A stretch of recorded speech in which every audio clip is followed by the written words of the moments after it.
In the name of the Father, and the Son, and the Holy Spirit, one God, Amen. If you notice today's date, it's not Kiach first, it's the 30th of Hatur, which is actually the 5th Sunday of Hatur.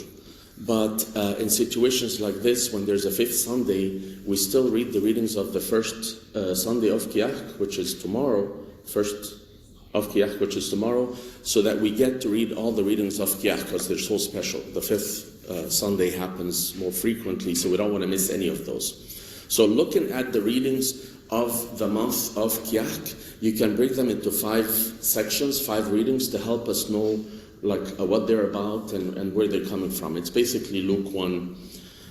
First is Annunciation, which is what we read today, the Annunciation of the birth of St. John the Baptist to Zechariah, the priest. Then another Annunciation, which is the Annunciation to St. Mary of the birth of the Lord. Then a Visitation, where St. Mary visits St. Elizabeth. Then a birth, and then a birth. Birth of John the Baptist, and then the birth of the Lord, the Nativity, which is the feast. So this way you can kind of have a map in your mind throughout this whole month. What is it that we read, and what is it that we're following? So Annunciation, Visitation, birth. Let's look at what happened today. If you read, this is all going to be Luke 1.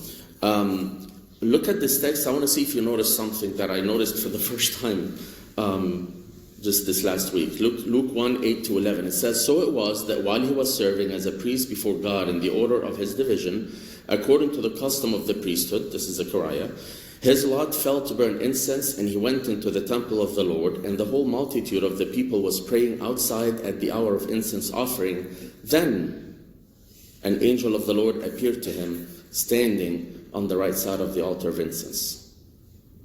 There's something here that is actually very valuable and precious that we tend to pass over without noticing. At least I'll speak for myself, that I have been passing over without noticing. But this time it caught my attention. This is in verse 10. I changed the color for it so you would notice. And it says, "And the whole multitude of the people was praying outside at the hour of incense offering. Then the angel came." Every word that you'll see in the Bible is in the Bible for a reason. And every word that you would expect to be there in the Bible that you don't see it in the Bible is not there for a reason. Why? Why is this significant? Why did the Bible say that? And all the people are outside praying. I mean, it has nothing to do with the story, does it? Well, I think it does, big time. This offering of incense happened daily, in the morning and in the evening. This was not like some rare, once a year experience or something. And yet, even though it's something that happened, that's where it came from. Like why now we're still today, we offer incense in Matins and Vespers, in the morning and the evenings. This, you'll notice incense, this is not the time for this, but it's all the way from Leviticus and Exodus, from the very beginning, and all the way through eternity in Revelation. You'll see the offering of incense. But what I'm trying to say is that this is not appropriate, but to say it wasn't a big deal thing. It's a reoccurring thing that keeps happening, not weekly, daily. But even though it was a daily thing, a twice a day thing, the whole multitude was praying in one body. When the whole body of believers truly unite, it is a very powerful thing, beyond what you can imagine. When the whole body of believers truly unite, miracles happen. Let me share with you some examples real quick so you see how powerful it is. First one is Exodus. Everybody, all the people of Israel, had to remove leaven from their houses. I mean, united in how to live, united in the daily choices, united in obedience to what God said, and what their spiritual leaders like Moses and Aaron said. Everybody was to remove leaven from their household. Everybody were to eat the Passover lamb. Everybody were to sprinkle, to dip a plant called hyssop in the blood of that lamb and to sprinkle it on the doorposts and the lintel of the door. Everybody. And those who didn't, what happened? The plague did not pass over them. And they lost their firstborn too. They lost their children too.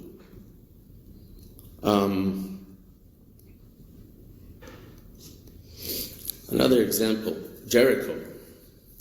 It's very interesting because all the people of Israel, every man, woman, and child, and even the sick people, they would carry them.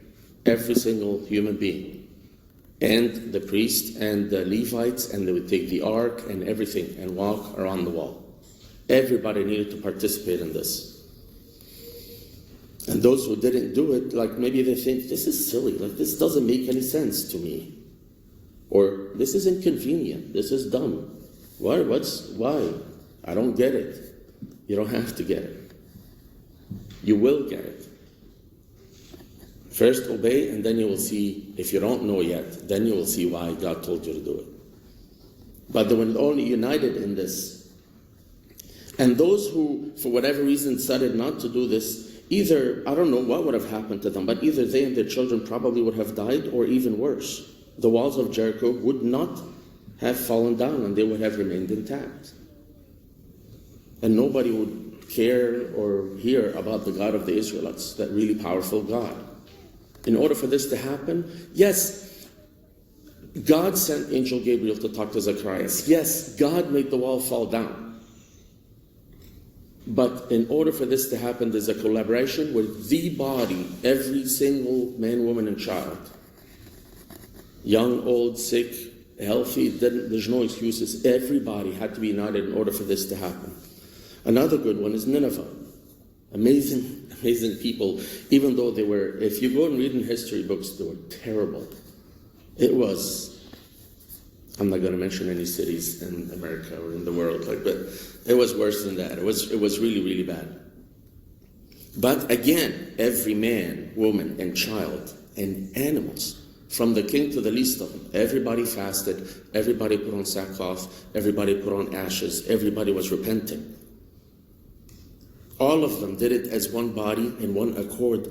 And that God took that, because it's so precious to him when we are united as one body, because we are the members of his body, and forgave them.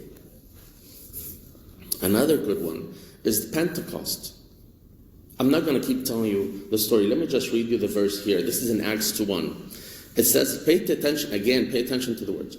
When the day of Pentecost had fully come, they were all with one accord in one place.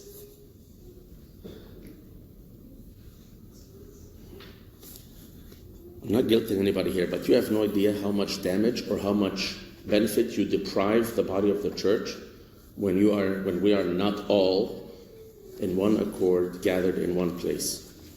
It's not good. It's not just simply about you coming late to church or not coming. And it's not just about coming to church, but like as we've seen in the way we live our life. You will often read about this phrase, in one accord, in the book of Acts. And this is why the first church was ridiculously powerful and effective and successful, spiritually speaking. Another example is, it's not from the Bible, it's the move on the Muqattam mountain. You all know the story, right? Where I'm not going to go through the details of the story, but all the Christian people in Egypt fasted 3 days and prayed for 3 days. And they all said, Kyrie eleison, Lord have mercy, in one voice. And every time they would say it, the mountain would move. This with St. Simon the Tanner and Braham ibn Zara. Okay, I think you get the picture. About this, like the crucial importance of being in one body. Fine. Let's look at just 2 points. First of all, what is the duty of the one member to the whole body? Please, I've said this before, we talked about it a lot. Remember that what you do never only affects you. What you do never only affects you. It affects so much, whether good, bad, or ugly. For example, we were just talking about Jericho a minute ago. If you read, I'm sure you're all familiar with this, immediately after this. Now, during the Jericho, God told them, don't take anything from Jericho. Everything is accursed. Everything is not clean. I don't want it in the midst of my people. Typically, when you win a war, there's a loot or booty or whatever. You can take stuff. And that was a common practice, but he told them, don't take anything. Don't touch anything. Just leave it rubble. But there was this guy named Akan, son of Carmi. He saw a little wedge of gold, a little piece of gold, and a nice garment. It caught his attention. He's like, yeah, what's the big deal? Hey, don't touch me. These are just inanimate objects. I'm not taking like their idols or their gods. I'm not in his head. Like, I don't know what he thought, but he made himself some excuse to allow himself to do this. And he took them and he hid them in his tent. And because of the action of that one person, you all know the story, right? After beating the biggest, baddest city, Jericho, they went to this little tiny village called AI, not artificial intelligence, and they got badly defeated. They got humiliated. 36 men lost their lives. Because of this one thing that this one guy did, that's not fair. What's their fault? What about them and their families? Look at this, Joshua 7. Look at the words that God chose. But the children of Israel committed a trespass regarding the accursed things. The children of Israel. No, Lord, it's just Achan, the son of Carmi. No. Children of Israel. For Achan, son of Carmi, the son of Zabdi, the son of Zerah of the tribe of Judah, took of the accursed things. So the anger of the Lord burned against the children of Israel. God needed to show them that when he says something, they better all united in one body do it. Otherwise, things won't go well. So he had to take action. Now you may say, wait a minute, this is not fair. What did the rest of them do to deserve this? Exactly. This is the effect of one member, that one member can have on the whole body. Did you realize you're that powerful? You affect all of us. How you live your life affects all of us, affects this church.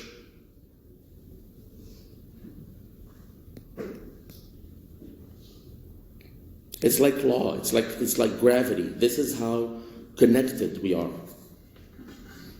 For example, if a sepsis or gangrene happens to somebody's body, this little beginning of an infection or death in that little one tiny bit of the body can lead to the amputation of a whole chunk of the body, or it can lead to the death of the whole body. That's how powerful you are. Okay, so what is the duty of each of us? Please believe and remember that what you choose to do or not do, how you choose to live, even behind closed walls, when you are by yourself. Nobody saw can do this. He did it in secret. So what you choose to do, even behind closed doors, even in your own head, this affects all of us.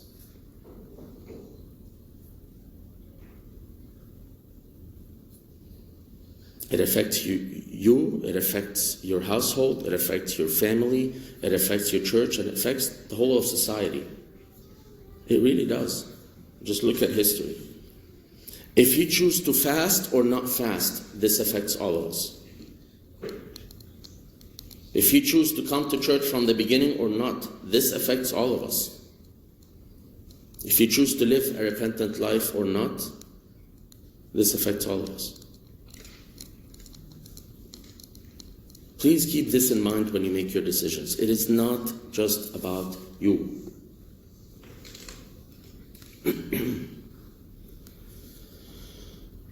You can be a huge asset to yourself, to your family, and to your church, and to society. Okay, so this is the duty of the one member to the whole body. What about, other than asking you what you can do for your church, what is the duty of the whole body to the one member?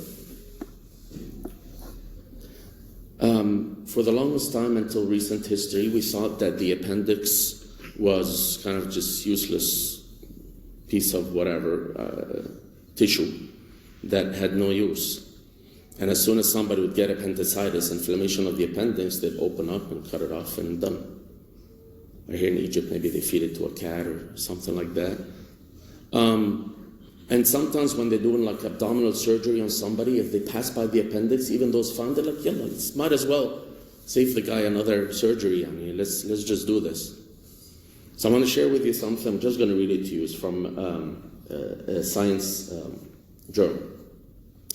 The appendix has been shown to function as a lymphoid organ, meaning assisting with the maturation of B lymphocytes, one of the variety of the white blood cells, and in the production of the class of antibodies known as immunoglobulin A antibodies. Researchers have also shown that the appendix is involved in the production of molecules that help to direct the movement of lymphocytes to various locations in the body where it's needed. It's all immune system stuff.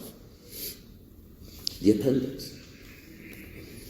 In the past, the appendix was often routinely removed and discarded during other abdominal surgeries to prevent any possibility of later attack of appendicitis. I'm still reading from that article. Bear with me, it's just one more slide. The appendix is not spared in case it is needed later for reconstructive surgery. If the urinary bladder is removed in such surgery, a section of the intestine is formed into a replacement bladder, and the appendix is used to create a sphincter muscle so that the patient may remain continent. In addition, the appendix has been successfully fashioned into a makeshift replacement for a diseased ureter, allowing urine to go from the kidneys to the bladder. This is the conclusion here, saying, as a result, the appendix, once regarded as a non-functional tissue, useless, it's just sucking up oxygen and nutrients, just sitting there in the body, not doing anything, is now regarded as an important backup that can be used in a variety of reconstructive surgical techniques. It's no longer routinely removed and discarded if it is healthy. Helps with the immune system, and it can be used for other stuff. Abuna, why? We're in a sermon at church. Why are you giving us a biology class? Because the duty of the whole body of to the one member. We need to open our eyes as a body. It's not just on the one member. We as a body need to be united in opening our eyes to be aware of any one single member of the body of believers at Holy Cross here at church showing any signs of spiritual sickness or spiritual weakness. This can have a huge effect on the body. A person maybe they start missing church a little bit more. Maybe a person seems distracted, lonely, stressed out, angry, sad. It would behoove us to do this, to quickly unite in supporting and aiding and healing and strengthening this one member. It's good for us to do this for the sake of the spiritual health of the whole church, just like if a little sepsis or little gangrene begins. We should not ignore it. If your finger gets a little cut, the rest of the body doesn't just say, it's your fault, like, why did you grab this sharp thing, or it's on you. It sounds so silly even thinking this, and yet we do that, Immediately the whole body kicks in, right? The nerves send the signal to the brain, there's pain, okay? And then the brain tells every other part to do what to do. The blood rushes there to clot and to close it. The body starts rebuilding the skin. The white blood cells start checking out everything, and there's a lot of activity in there to see if there's any possible infections. That's why it gets warm or hot or red. That's all a good thing. If you get cut and none of this stuff happens, you should see a doctor. The whole body works on it. And it's good not just for this one member, but it's good for the whole body. If one church member needs to move from one house to another house, if one church member has a soccer game or a recital, it doesn't have to be a bad thing that we unite over.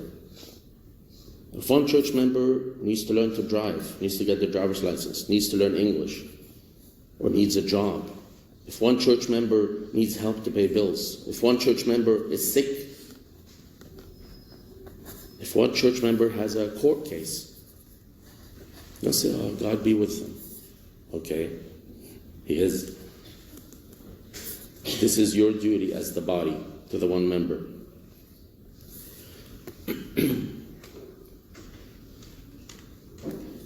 And also to rally around that one member in support. Just like the people who were supporting Zechariah when he was offering the incense, it was then when the whole body was there it says that the whole multitude was standing outside in prayer that this began to occur. Does it have an effect? What is going to happen anyway? I'd like to think that it does. Because many things happen when the body is united. So let us remember from today's reading, Luke 1:10, about the power and the effect of the whole body, the whole multitude when we are united, and the duty of the one member and their powerful effect on the whole body, and the duty of the one body to the one member. May God always help us all to have the mindset of one body and to always be aware that whether we like it or not, we are one body. And glory be to God forever and ever. Amen.